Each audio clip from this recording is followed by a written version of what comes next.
বাংলাদেশের রাজনীতির আকাশেও কালো মেঘের আনাগোনা চলছে,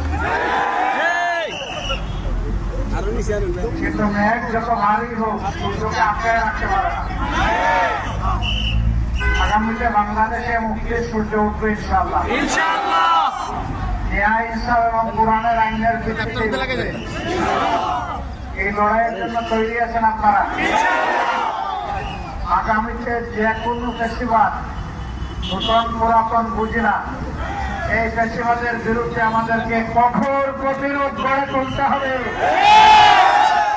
এই প্রতিরোধের জন্য দেশবাসীকে প্রস্তুত থাকতে হবে ইনশাআল্লাহ। বিশেষ করে যে যুবকরা মুক্তিকে রক্ত দিয়ে জীবন দিয়ে আমাদের কাছে বাংলাদেশকে আমানত রেখে গিয়েছে, আমরা সেই রক্তের সাথে কাউকে বেইমানি করতে চাই না ইনশাআল্লাহ। আমাদের রক্তের পূর্ণ পবিত্র মূল্য আমরা পরিশোধ করতে চাই।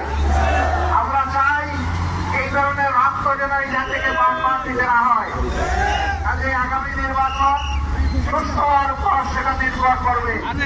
আমরা যেন কোনো নির্বাচন চাই না।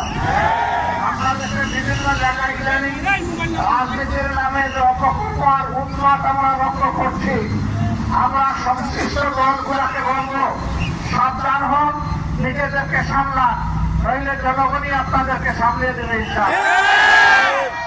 সবাই ভালো থাকবেন, আগামী লড়াইয়ের জন্য প্রস্তুত হন।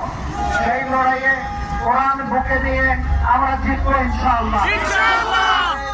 বাংলাদেশ জিন্দাবাদ, বাংলাদেশ জামাতে ইসলামী জিন্দাবাদ।